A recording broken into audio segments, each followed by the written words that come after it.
Hey guys, welcome back to another video. We need to talk about Newcastle because they are just flying under the radar. No one's talking about them, and they are just slowly going about their business week in, week out, getting them 3 points. No matter how they get it, they're getting it. And as you can probably see in this video, I'm not by myself. I'm joined with a very, very special individual who happens to be a Newcastle fan making his debut on the channel. Sanjit, how you doing?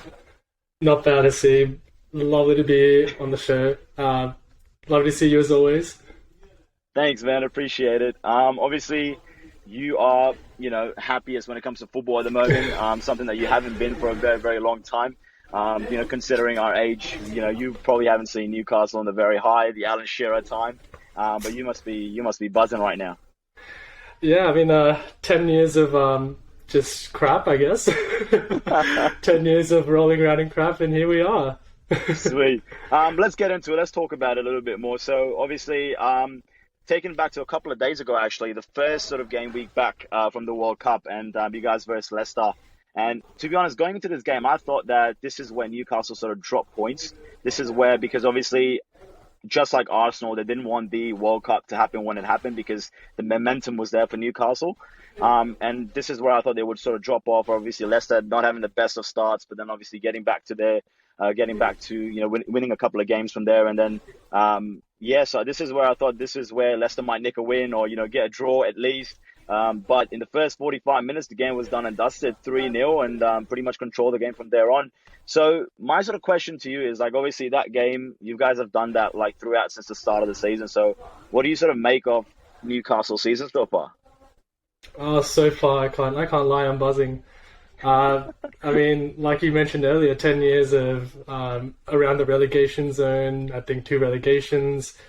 It's been just downhill since, I guess, the times of Cisse and Ben Arfa. But this season like you said, we've quietly been going about our business, picking up points in there at the start of the season, and and we've just kind of been snowballing and win after win. I think we're eight wins out of the last 9 games. It's couldn't ask for more. Yeah, honestly. So, I mean, what is your sort of thoughts around, the setup itself initially? Because obviously, if I was to tell you guys were going to be in the top 4, 15 games in, obviously you would have taken an arm and leg for that. So, but what is your initial thoughts about your approach to the season? You started the season, what you think you were going to do, and where you are right now is a massive difference. So, talk to me a little bit more about that. The biggest difference, I think we're going to get into a bit later, but is Eddie Howe. The new owners, obviously, and I think it's important to talk about last season. Yeah. This time last year, after Boxing Day, I think now we're sitting third, but this time last year, second bottom. No team had ever stayed up after, I think, one win in the first 14 games or something last season. Yeah. So I think the momentum's kind of been rolling on, and if you look at the way we did pre-season, all the players have come out and said we're fitter, we're sharper. Eddie Howe's putting us through our paces, and we've just ticked it along. We've scraped wins, and I think it's really down to how the team plays. And honestly, I think any Newcastle fan, we're all pinching ourselves every day, really. Used to seeing your team get battered week in, week out, and here we are getting points against top 6 teams, home and away. Do you think it's like, one particular player, a couple of particular players that sort of, outshine for you? Obviously they are, but like, is it like a whole sort of team performance that you're more impressed of, or is it like a few sort of people that are carrying the team for you? I think especially when the takeover happened, everyone expected, we're going to sign Mbappe, we're going to sign Haaland, and that's obviously not been the case. We've gone about our business, and I think the people that the club have brought in, especially Dan Ashworth, used to be the head of scouting at Brighton, I believe. Darren Eagles used to, has experience building a club up from the bottom, Atlanta United in the MLS. So they've really got the right kind of people around the club, and it shows with the kind of business they've done. We've not really broken the bank.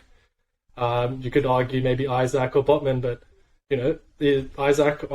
2 goals against Liverpool, has barely touched the ball. Every time he's kicked the ball 3 times and he scored 3 times.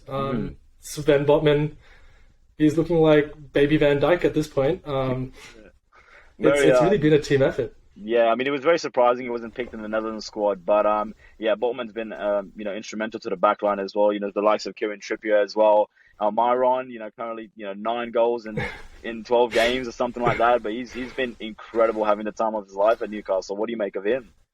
Yeah, I mean, Almiron, I guess, has been the story of the season. I mean, this shirt I'm wearing is an Almiron shirt, and it's from 2 seasons ago. I guess you can, we always had the players, because if you look at the players we've brought in, and they are integral parts of the team, but it's players like Joel Linton, who's gone from a centre forward who couldn't hit a barn door to one of the most dynamic midfielders in the Premier League at the moment. You have Joe Willock, a player who was out of confidence. He's playing out of his skin. Same with Almiron. I think in the whole of the last 2 seasons, he's scored 9 goals, and he's already reached that tally this season.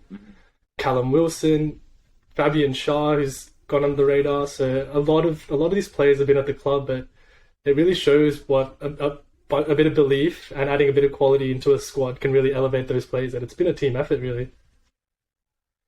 If you look at the win against Leicester, the shirt you're wearing, all 3 of the goal scorers, Chris Wood, Joel Linton, Almiron, all players at the club, under Steve Bruce. Yeah. All looked hopeless, or, you had sections of fans screaming to get them out of the club, and now wouldn't swap them for Messi.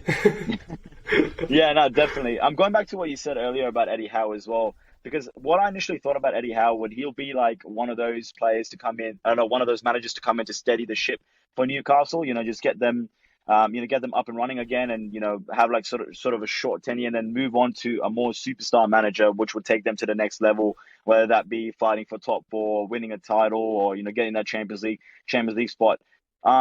But that's not the case at all. Like, he's completely transformed the club. I mean, his man management's great, like you said, like Almiron, Joelinton, potential flops of the seasons in the past couple of years. Now they're firing from all cylinders. So what do you make of Eddie Howe? What has he done differently to other managers previously that has sort of transformed this Newcastle side? Eddie Howe, absolutely incredible. I will happily name my firstborn Eddie Howe if I need to. He's been absolutely incredible. All the players have come out and said, that he believes in us. He wants to get the best out of the team. And when the management initially looked for a new manager after sacking Steve Bruce, I think they approached Unai Emery and a whole bunch of high-profile managers. And obviously, the situation you're in. Staring down the barrel of relegation, it takes a special kind of person to come in and turn it around. So Eddie Howe, he's had his plans, and he took, I think, 1 or 2 years out of the game after, I think, relegation with Bournemouth. And, if you watch some of his interviews, he's said, he's had a full tactical rethink, how the game's evolved, and himself being a player who, obviously didn't reach the heights that he wanted to go. I think he empathizes with a lot of the players, and I think that really shows. If you were to sum up the whole squad and the feeling around the club, it's united. It's just united. Yeah. You could see Rafa Benitez, for example, had the backing of the fans. The players liked him, but the board, didn't really back him. And if you don't have that togetherness, it doesn't work. And Eddie Howe has been instrumental in tying the player side of things. Management is tied it all together, and he really is it is Eddie Howe's black and white army.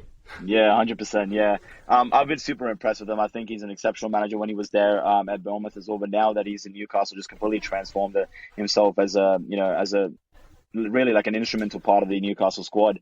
And then obviously the last question. I mean, the big question of all is where do you see Newcastle finishing this season?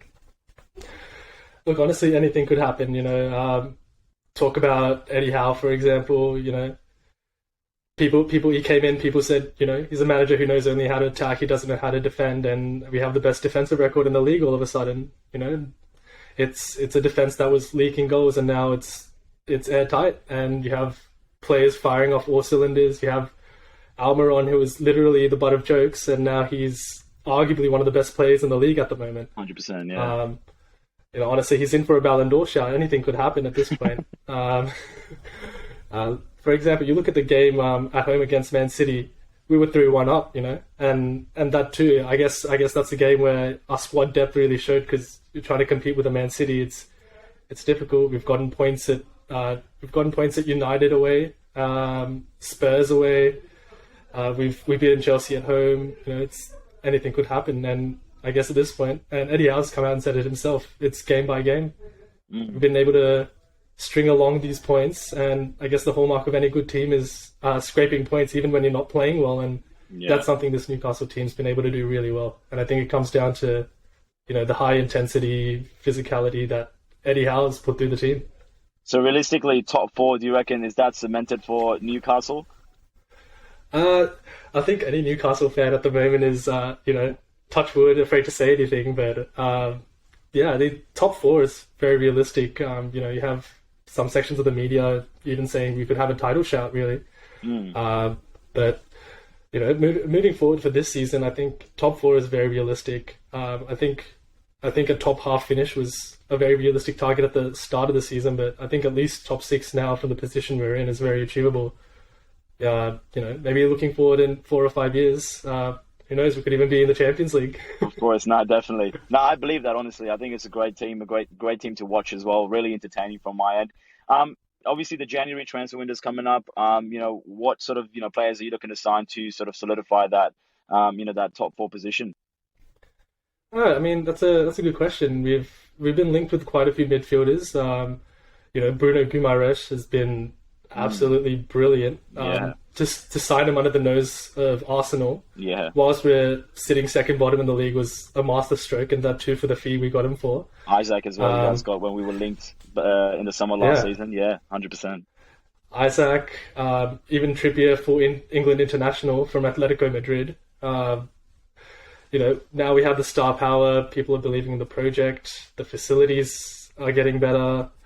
Everything is pointing in one direction, and I think the players have been linked with Moussa Diaby from Leverkusen. We were looking for new wingers, but obviously Almiron's been playing out of his skin, so that could be a possibility. Tielemans from Leicester, as well as James Maddison, heavily linked. I think even a couple of days ago, James Maddison accidentally liked a tweet linking him to Newcastle. Oh, okay. So that could be something to watch. But yeah, I mean, John Joe Shelby, everyone is excited. Someone who walks around the pitch pre-season, looked the best form of his life. Unfortunate 2 back-to-back injuries out for another 8 weeks. So I think a central midfielder with Bruno Guimaraes gives him a bit of freedom. I think it could be scary. Moises Caicedo from Brighton, Jorginho from Chelsea, Tielemans, all been linked, and all of them are absolutely class players. And if you add more goals from midfield, it's a very scary thing for some of the Premier League teams, banging in 4 or 5 goals every game. Yeah. We could really be onto something here. Nah, definitely. Obviously, I think, it's going to be one of the most exciting January transfer windows for every single team, because I think it's so tight, because obviously United picking up some points, Chelsea picking up some points. That top four season, the top four sort of position is going to go right towards the end of the season as well. So it's going to be very exciting. We're all going to be forward. Obviously, let us know in the comments down below what you guys think. Does Newcastle have a chance to cement themselves in the top four, or could they actually, go ahead for the title after the January transfer window? You never know. But thank you so much, Sanjay. Really, really appreciate you coming out here, taking the time, and great to have you here, honestly. Thanks for having me. Always love to be on the show. Long time watcher, first time correspondent. Love it. Use so many more.